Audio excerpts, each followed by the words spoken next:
Leo Borges, ¿cómo estás? Bienvenido, Bienvenido, Leo. Muy bien. ¿Te animás a vos al cantarola y eso o no? Sos más rockero, vos sos de palo rockero además. Sí, totalmente del palo Sos del rockero. palo rockero. Folclore también. También. Y tango, siempre mi viejo Epa. me dijo, me acuerdo que a los 15 años me dijo, el tango lo vas a entender cuando seas grande. Y yo le dije que no, No, y tenía razón. rebelde. Y hoy en sos, día el rebelde. tango me Te agrada. conmueve. Me conmueve. Folclore todavía ninguno de los desafiados en esta rocola ha optado por ese género, por el momento. Puede por ser. el momento, así Bueno, que Leo, quizás... se cumplen 100 años del genocidio armenio, de esta fecha, elegida por una situación que se extendió en el tiempo durante unos cuantos años. Y bueno, es el tema que vas a comenzar a desarrollar hoy, ¿no? Exactamente, nosotros en general hablamos de historia uruguaya, que dará lugar para hablar de historia universal, pero básicamente no podíamos, de alguna manera, hacernos los sota con esto. Hoy es 24 de abril, hoy hace 100 años. Por más que no haga 100 años, puede ser 98 o 101, Sí. pero es un hecho Pero muy algo importante. ocurría un día como hoy precisamente, ¿no? Exactamente, es un hecho demasiado importante como para dejarlo pasar en una columna justamente de historia, ¿no? Estamos hablando que se cumplen 100 años de lo que fue el genocidio del pueblo armenio, ¿verdad?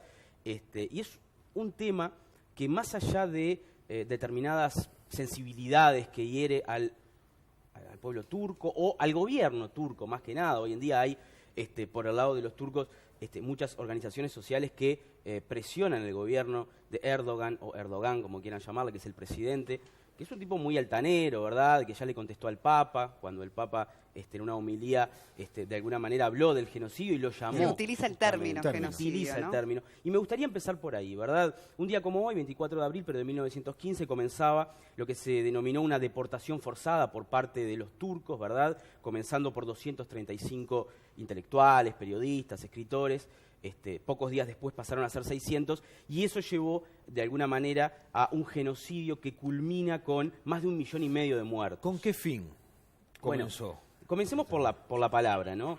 La palabra genocidio es una palabra acuñada en la Segunda Guerra Mundial, ¿verdad? Por un escritor justamente de origen judío que intentaba explicar desde Estados Unidos, después de haber escapado de un campo de concentración, qué significa o qué estaba pasando en Alemania cuando todavía no se sabía muy bien qué estaba pasando en Alemania, justamente porque estaban en guerra. Por lo tanto, utiliza la unión de dos palabras, una palabra griega que es genos, que quiere decir familia, comunidad o clan. En historia lo utilizamos mucho como clan, y sidio, que viene de la palabra cadere, que quiere decir matar, por eso homicidio o suicidio, ¿verdad? Es una palabra de origen latino-romano. Entonces, un genocidio es básicamente un intento, ¿verdad?, de exterminar a una comunidad, ¿ah?, sacarla de la faz de la tierra a través de varios mecanismos. Uno puede ser como esta, la deportación forzada, Bueno. porque recordemos que esa deportación forzada del pueblo armenio hacia Anatolia suroriental por parte de los turcos fue sin ningún tipo de apoyo. O sea, caminen, Sí, caminar por el Vaya. desierto y arranquen a caminar, ¿verdad? Y en y el morir medio, de hambre, de sed, de... exacto, y en el medio justamente los gendarmes que debían cuidarlos, ¿verdad? Vendían a las mujeres, las violaban. estaban arreglados con los bandoleros del camino para esclavizar, para asesinar, etcétera, etcétera. Por lo tanto, esa es una forma. Otra forma son los campos de prisioneros. Recordemos que Turquía tuvo 26 campos de prisioneros, justamente, o campos de exterminio, o campos de concentración, lisa y llanamente, como se denominaban en la Segunda Guerra Mundial, para los armenios, también para otras comunidades, ¿verdad? Otra forma es no dejar nacer. Es otra forma de Claro, exterminio, claro. de genocidio, no dejar nacer, Sí. ¿verdad? Entonces, de alguna forma, fue, como dijo Francisco, el Papa, es el primer genocidio del siglo XX. No fue el único, ¿verdad? Y acá, en realidad, cuando hablamos de crímenes de lesa humanidad, yo creo que no está bueno hablar de números, ¿no? Decir fueron más, fueron menos el pueblo judío o en Yugoslavia, no importa el número, me parece que de alguna manera es un tema anecdótico el número. ¿En qué sentido? En el cual el hecho es el mismo, es un intento de exterminar, ¿verdad?, de la faz de la tierra a una comunidad o a una nación, ¿no? Entonces me parece que es importante colocarlos en un mismo nivel. ¿Por qué digo esto? Porque el genocidio del pueblo armenio, primero que nada, Uruguay fue el primero en declararlo, en aceptarlo reconoció como y de tal. alguna manera en mandar sus condolencias a ese pueblo armenio. Luego se fueron sumando un montón de países, pero lo interesante es que Israel no acepta que aquello que pasó en 1915 fuera un genocidio. Y es muy interesante, ¿verdad?, pensar que un pueblo que sufrió un genocidio tan grande como el pueblo de Israel, digo de Israel porque es el país el que no acepta, no hablo de pueblo judío, pero Israel no lo acepta, ¿no? Y es interesante. Estados Unidos, digamos que está en proceso de aceptación, pero todavía no lo acepta completamente, ¿no? Inglaterra tampoco. Sí, el tema es cuando Turquía lo reconozca. Pero es interesante cuando, como Turquía es un aliado de lujo dentro de lo que es ese territorio de Medio Oriente, como es un aliado de lujo tanto de Israel como de Estados Unidos y de Inglaterra, no es aceptado. Claro, ellos lo que no aceptan, además, es ese término que estamos definiendo, Claro, ¿verdad? no lo reconocen. La utilización del genocidio como una matanza planificada, ordenada y demás. Ahora, lo que es interesante también es entender qué pasó con Uruguay, que fue el primer país, como bien decías, de la comunidad internacional. Vamos a decir que la ONU, por ejemplo, se crea también mucho después de la Segunda Guerra Mundial, en reconocer justamente esta matanza, ¿verdad? No, porque básicamente a partir de 1915, cuando está bueno puntualizar que no gobernaba el famoso sultán, que fue un sultán, el sultán Abdul Hamid II, que generó previamente en 1897 y en 1909 otras matanzas de armenios. Él no estaba en el poder estaban los jóvenes turcos.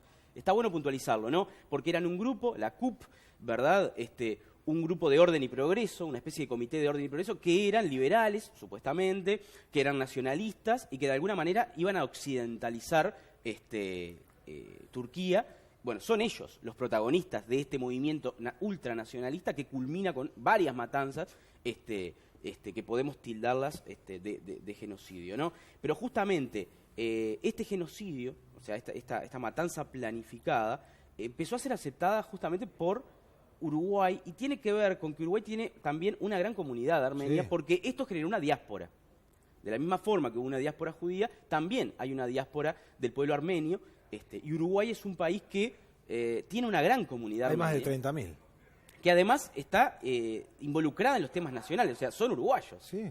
Más allá de que son armenios, son uruguayos, ¿verdad? Entonces, es interesante cómo Uruguay también, en esa lógica ballista, de apertura, etcétera, etcétera, siempre, de alguna manera, tuvo, digamos, apertura hacia los Ahora, inmigrantes. Pero yo te preguntaba de la raíz del genocidio.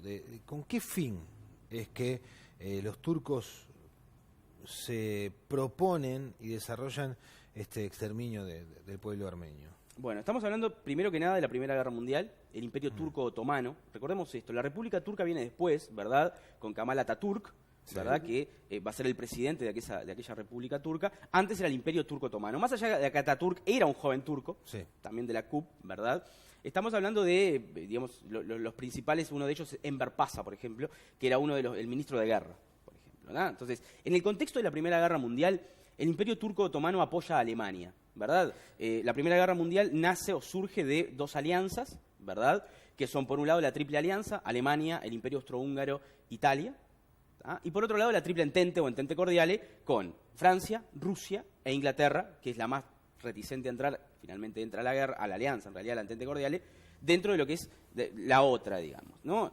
Esos son los dos bloques que se van a pelear y luego van a generar una especie de efecto dominó de los demás países que van a entrar a la guerra, ¿verdad? El Imperio Turco Otomano siempre fue enemigo de Rusia, siempre tuvo grandes conflictos con Rusia. ¿Qué pasa? Hoy en día Rusia y el Imperio Turco están lejos, y Turquía, perdón, están lejos. Sí. Pero en aquel momento el Imperio Turco era mucho más grande, tanto para el lado de África como para el lado de Medio Oriente, ¿no? Por lo tanto estaban muy cercanos. El Imperio Ruso, que también era más grande, y Turquía. Por lo tanto tenía grandes conflictos. Entonces, a la hora de declarar la guerra, el Imperio Turco Otomano opta por aliarse con Alemania en contra de Rusia, ¿no? Los enemigos de mis enemigos son mis amigos. Hay una vieja máxima que en la guerra entra justita, ¿verdad? Entonces el Imperio Turco comienza una lucha bastante grande con Rusia. No entra al principio de la guerra, entra un poquito después de la guerra.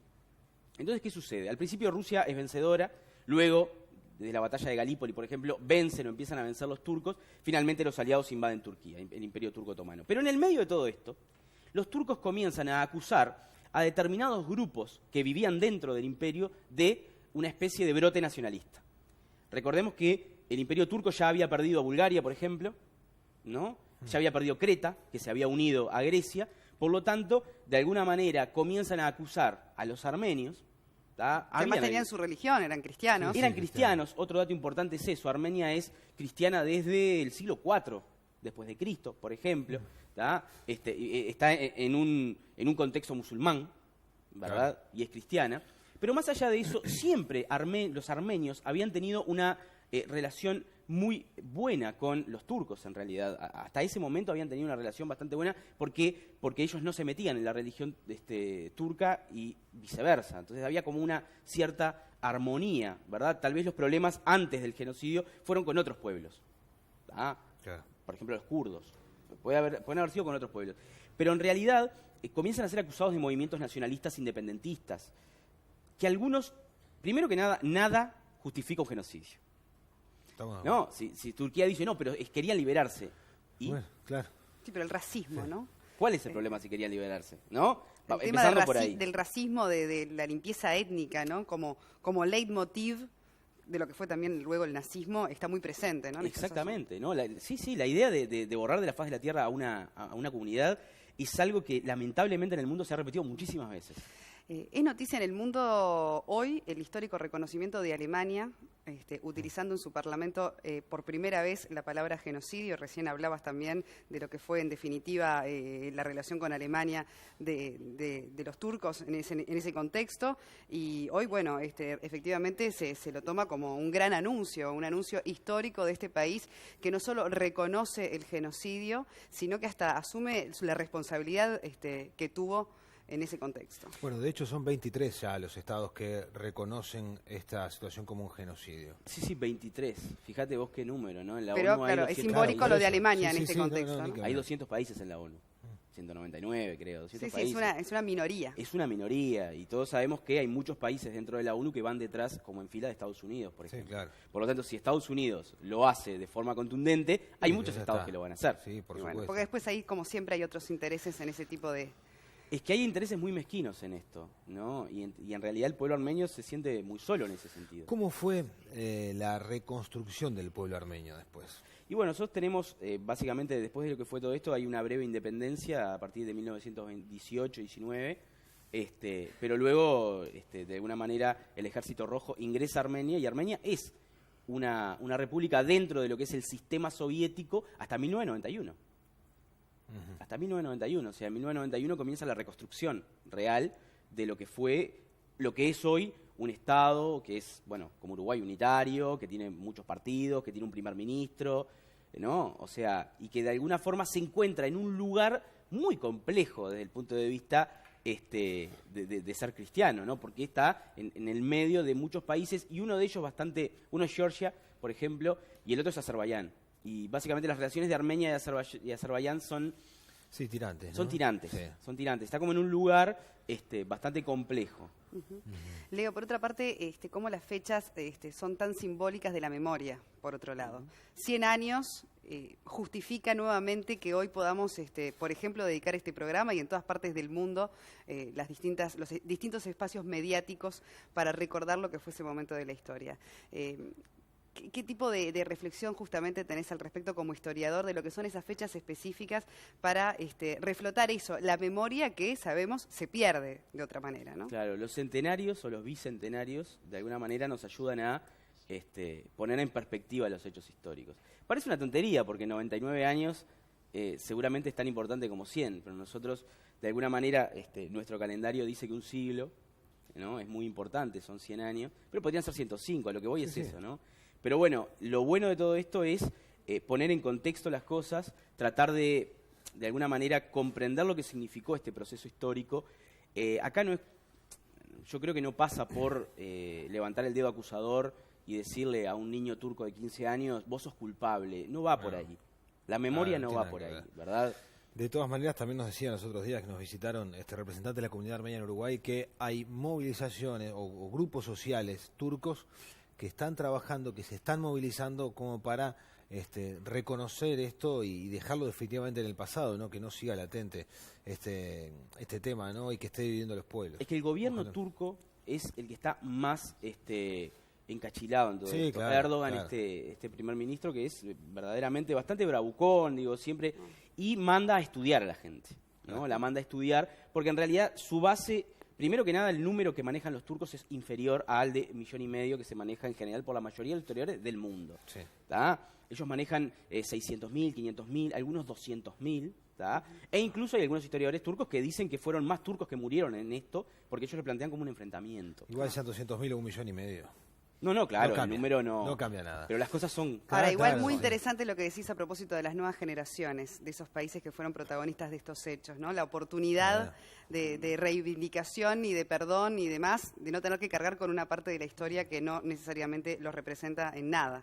Que eso es muy importante también como mensaje, ¿no? Leo, muchísimas gracias. Como siempre es un gusto charlar y además recorrer la historia, en este caso, más allá de la historia uruguaya, en estos 100 años del genocidio del pueblo armenio. Muchas gracias.